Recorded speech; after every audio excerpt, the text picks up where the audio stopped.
Voor de 4 halve finalisten was het zaterdag een spannende middag. Zij kregen namelijk te horen of ze vrijdag in echt het LVK-podium op mogen. En ondanks de vele keren dat Bjorn en Mieke al in de eindstrijd hebben gestaan, was de onlading bij hen groot.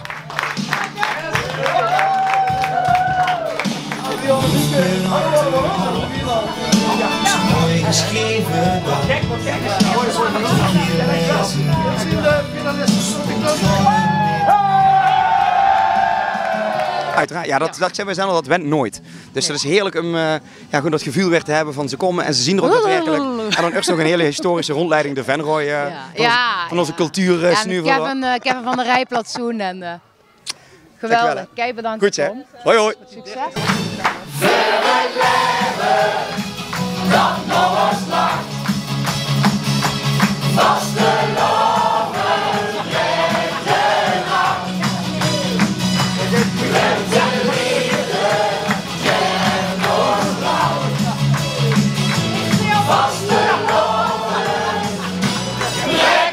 Voordat Bjorn en Mieke met bereikte nacht hun ticket kregen, was ook Prüfmar al bezocht in IJsselstein. Zij staan voor het 3e jaar op rij in de finale en dit keer met het nummer Urs Latter. We hebben vooral heel erg genoten van deze middag en fijn als ze een keer op tijd komen en niet als laatste. Het scheelt toch wat spanning. Super vet om weer op dat podium te mogen staan. Ja. Wennen, dat doet het niet. Dat gebeurt niet. Nee. Maar het is wat ik al zei, de spanning was iets korter qua tijdsbestek.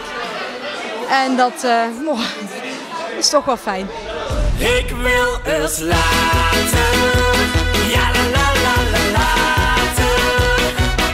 Als we samen gaan dansen tot de sterren stond nog later. Ik wil eens later, maak het net als vroeger later. Tel me af, maar verriet tot de titel niet toe doet nog later. Van de 60 kanshebbers moesten er 40 teleurgesteld worden. Goed zat, vorig jaar nog goed genoeg voor een finale plek en de debutanten Mike en Kira wisten echt niet te halen.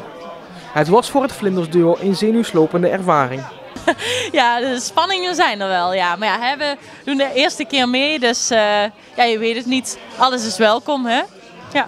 We waren geen zenuwen, gingen met de gedachte in van we zitten er niet bij, maar nou is in Venrooy niet geweest, in IJsselstein zijn geweest, Bjorn en Mieke zijn geweest. Dus we hopen dat ze hier ook nog komen. Nou komen die kriebels toch wel. Dat viel er wel.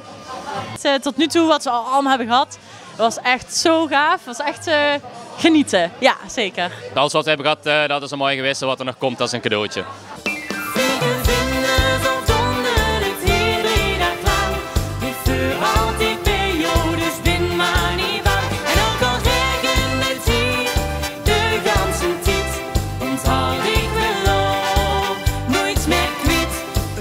Vrijdag zullen Prüfmar als 8e en Bjorn en Mieke als 10e hun liedjes ten tonele brengen tijdens de LVK-finale.